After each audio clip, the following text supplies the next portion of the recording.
I just really can't decide whether I like sunsets or sunrises better. They both have their ups and downs.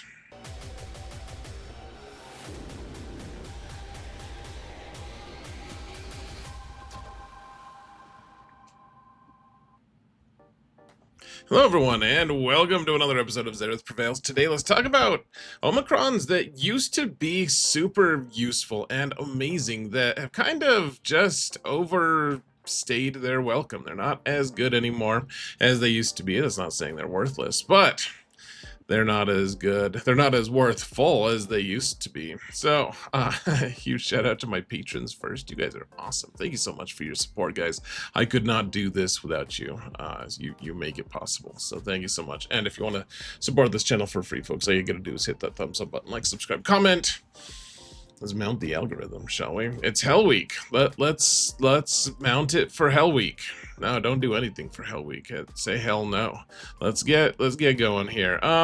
So, whoa, we're in the game. Madness. What character or what Omicrons are in need of, I don't know, sunset? I mean, you can't unequip them, so it doesn't really matter. But my criteria for this, we're doing 5 of them. And of course, all of them have various levels of use and whatever. For my criteria in this video, it's Omicrons that used to be really good, like really awesome for what they did, and now are no longer that way. So that it's not like, hey, this Omicron started bad and is still bad. It doesn't count, but they used to be really cool and awesome, and now they suck. So the first ones, the honorable mentions here, guys, are all of the raid Omicrons, and before that, the raid Zeta. That Aura Singh just gets to go on here because she has. Go look at her Zetas, guys. There's one that is only for raid enemies that raid bosses that kneel or whatever, that stagger. I forget what it is. I guess we can just look. Well, look, fine. Hold on. I don't want to waste your. There it is. It's her Zeta that topples when an enemy is toppled, which they don't get toppled unless it's a raid character. Only raid bosses can be toppled, as you can see. So, anyways, she's not an Omicron. I'm wasting your time in a big way, but it's still, it's good to remember our history, folks. All the other Omicrons, though, I mean, they were very worthwhile when we had them, and no longer are useful in the slightest. They are the most worthless pieces of stuff, the family-friendly stuff that we could have on our account. Like, but there's no use for them. It's not that I seldom use it or I could only use it in certain weird places. It's I can't use them at all. It's completely just no value whatsoever. All right, so I thought for a little bit about adding the Phasma Omicron on this list, guys, and I decided that there were too many Captain Phasma truthers to really get away with it. It's still a useful Omicron to some degree for mid-level guilds, for smaller level guilds. The problem is, it does have some uses, but most big guilds, most really competent, bigger size guilds don't want you to apply the Phasma Omicron anymore. Not because it's just completely devalued, but because it's too much effort to use when there's other cheaper, easier counters, like more relevant counters that are more broadly applicable to things in territory wars than the Phasmacron. Yes, it still has some value, but it is it's diminished in value to the point where we're kind of I think it almost deserves a slot, but this is somewhat of an honorable mention. More like I'm just baiting people in chat to tell me why exactly they love the Captain Phasmacron and why I am real dumb. So now let's talk about the five characters that made my actual list, folks, and they're not going to be that surprising, probably. I'm interested to see what you guys think. First, it's Qui-Gon Jinn. Now, this one used to be so, and there's no, there's just no, there's no disguising the fact that I used to think this was a very useful and amazing Omicron, and it still is. Early game, this is still one of the best Omicrons you can apply. The problem is at this point, a lot of the characters that go on this team are either very challenging to acquire, like Ki-Adi-Mundi, for instance, or are characters that are just not nearly as central to our farming plans as they used to be, like Anakin. Anakin, a lot of the characters that would maybe be on this team are going to be on different teams. I mean, McKellar Beck could be on this team, or maybe he's leading a lot of the characters on this team in Territory Wars or something like that. But Qui-Gon Jinn, I mean, it used to be when it was first released. This used to be one of the first Omicrons that came out. It started off by killing a bunch of Galactic Legends. In fact, I think there were only 2 Galactic Legends at the time, and they were killing Supreme Leader Kylo just real consistently. So they nerfed it to make it so that it couldn't be used against Galactic Legends, and then it was useful for a long time anyways, and it's just slowly diminished in value. Now, remember, folks, I'm not saying that he's a worthless Omicron. Still, all of these are going to have a little bit of value. I'm just saying it might be worthwhile to rethink applying this. If you see some old list of Omicrons that say that cry out, "Oh my gosh, use this! Apply this now." Maybe give some thought to it before you start using it, because also, in order for it to be really successful, you also need fairly quick mods on all the characters involved.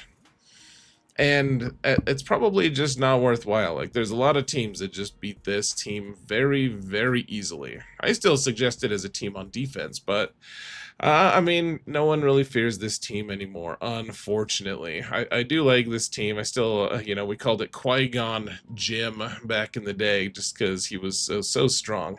Right alongside him, I remember making a video. You can still find it somewhere. I think it was called, like, Prove Me Wrong. The Zam Omicron is better than the Qui-Gon Jinn one, because everyone saw the Qui-Gon Jinn one and was like, "Oh my gosh, it's so cool! It's amazing! I need to have the Qui-Gon Jinn's Omicron's babies." They said that. They're still saying that in some corners of the internet. I'm sure if you look hard enough, probably not. But anyways, they loved that Omicron. No one liked the Zam one, though, and I thought it was pretty neat because I was a big truther on bounty hunters. I loved bounty hunters. Like the Bosk team, being able to snipe someone with Mando was just so nice. It was really cool, and you could do all sorts of sneaky, awesome things, and Zam was a big part of it because she gave a bunch of speed to that team, which legitimized that team, because Bosk was really fast, and so was Grief. And so all you needed to do was time your clock your team a certain way, and you could do all the math and get Zam to make them way faster so that you could just kill someone with Mando before the other team even got to move. And that had a huge amount of value. We used it for years countering things like Galactic Legends, or even just like Jedi Master Kenobi back in the day was such a problem. You could clock it so that you could actually snipe out Kat before she destroyed your whole team. Now, granted, your team still got dismantled, but then you could take out Kenobi with like General Skywalker or something. So what's changed about this? Bounty hunters suck now. They don't do anything hardly. There's another bounty hunter on this list, in fact, that we'll go over in just a minute, but Zam was so cool back in the day. It was a lot of fun. You'd always check to see what your opponent's speed was on their Zam, just so that you could tell how fast their Bosk and Grief were gonna be, so that you could tell how if you should even place a certain team on defense or not. It was a whole speed meta way back in the day, and she did a good job. Now bounty hunters don't threaten hardly anything. All of the things that they used to threaten have slowly gone away. The last great thing that they used to counter, which was the Lord Vader team, at least some versions of it, now Lord Vader has clones to go with. Like, this team just has no value. And even though her Zeta could end, or her Omicron could end up being really strong again with the right addition to the Bounty Hunters faction, it's just, I can't think of the last time I even used this Omicron. It's a sad day for people who used to have the Zamcron. Oh, look, another bounty hunter. Who would have guessed? Now, which Omicron am I talking about here for Scion of Jango? I would just say all of them.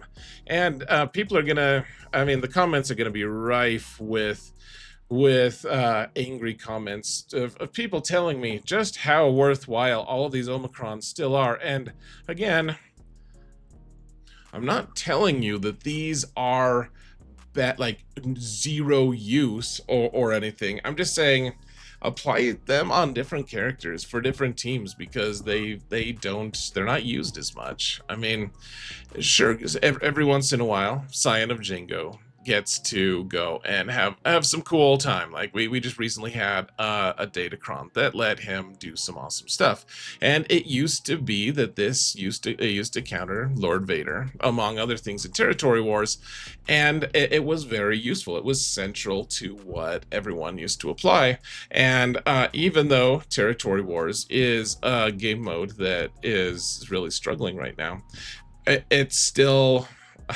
this is a very high investment character and team for what he brings to the table. Sure, you can get him up and running if you really want to. He's a tough guy to get for a lot of new accounts because he's improving grounds only. But yeah, you can go and get him, I guess, if you want. And then you can apply 3 Omicrons to maximize his usefulness. I mean, I don't advise it, but you could. And at the end of the day, he just doesn't counter anything very specifically strong. You're probably best left with working on other teams that can bring more to the table. So, do I wish he was useful? I mean, I have his Omicron on his leadership, but it was a cool Omicron while it lasted. But it's something you might want to rethink a little bit. Go feel bad about it if you've already applied it. Same with the Iden one. Look, guys, I loved the Iden team. I still think it's a pretty neat one. I still try to use it every once in a while. But the truth is, the Iden team, early game and mid game, sure, can be good, but it's full of characters that you don't really need mid to late game or early game. Like, you don't need any of the characters that are going to be on her team for the most part, and a lot of those characters that you maybe would argue that you do need can be used with, like, Dark Trooper Moff Gideon instead. And what ends up happening is, sure, she can hit pretty hard, but not nearly as hard as you need. She used to hit crazy hard for the times, just like Napoleon used to say he was average height for the times. But she's not. It's a team that's just kind of been passed by, guys. The Omicron is cool. It does some nice stuff. It makes her team way better if you choose to use it. You give them all kinds of stats. The problem is everything under the sun counters it now. Like, you can just, if everyone is trying to get profundity, and once they do, they have Admiral Radis and his team up and running, and then they just counter every version of Iden. Not to mention, Wampa counters most versions of Iden's team, and the best version she can really be used on is not going to be one. Like, the team that she wants to be used on the most is not even, you can use her for Imperial Troopers as a dispel. or rather as a cleanse, to be able to counter something like look at that, Lord Vader. That's like the theme today, is it used to counter Lord Vader, but now it sucks, because Lord Vader is better. I didn't intend that, but that's kind of how it's happening. She used to be part of that Imperial Trooper team that could counter Lord Vader. It doesn't work anymore because Lord Vader has a new team, but even then that was pretty niche. And when was the last time you guys found a like a really solid, nice use for Iden like that? She just, it's every team now, all the current teams are like, they penalize you for countering, or they like just get a bunch of cool buffs if they get countered, or they just don't die, or they revive really easily, or whatever. Like you just, this team was a really awesome team, and now it's diminished in value finally. And this one is gonna make some people angry, which is what I'm thriving off of in this video anyways, I guess. But Droidika, I'm not saying Droidika's Omicron is awful. It's actually, it can be fairly useful still in the mid game, in the late game. A lot of the criteria here though is how many, if you're going to advise a new player, let's say, to work on a team, how many people are going to advise them focusing on the General Grievous squad these days? Because the capital ship isn't that great. General Grievous doesn't really counter that many things anymore. He used to counter a ton of things, and he still counters those things, but no one uses those teams on defense anymore.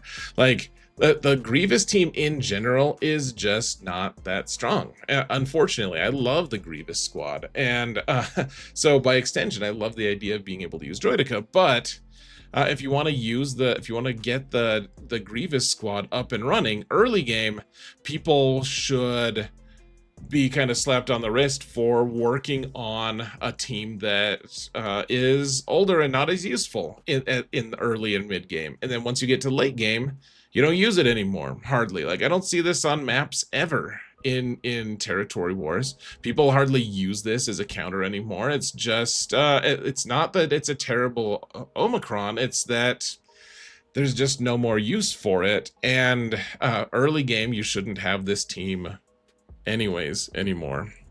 So I'm very sorry to say, Droidika, that you suck and should go cry in a corner. I'm sorry, bud.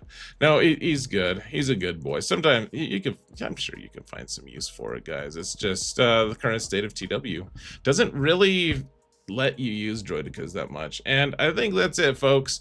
That's it for my list. Tell me which ones you would sunset and why in the comments. Thank you all so much for watching, and remember that in all things, Zareth prevails. Take care, folks.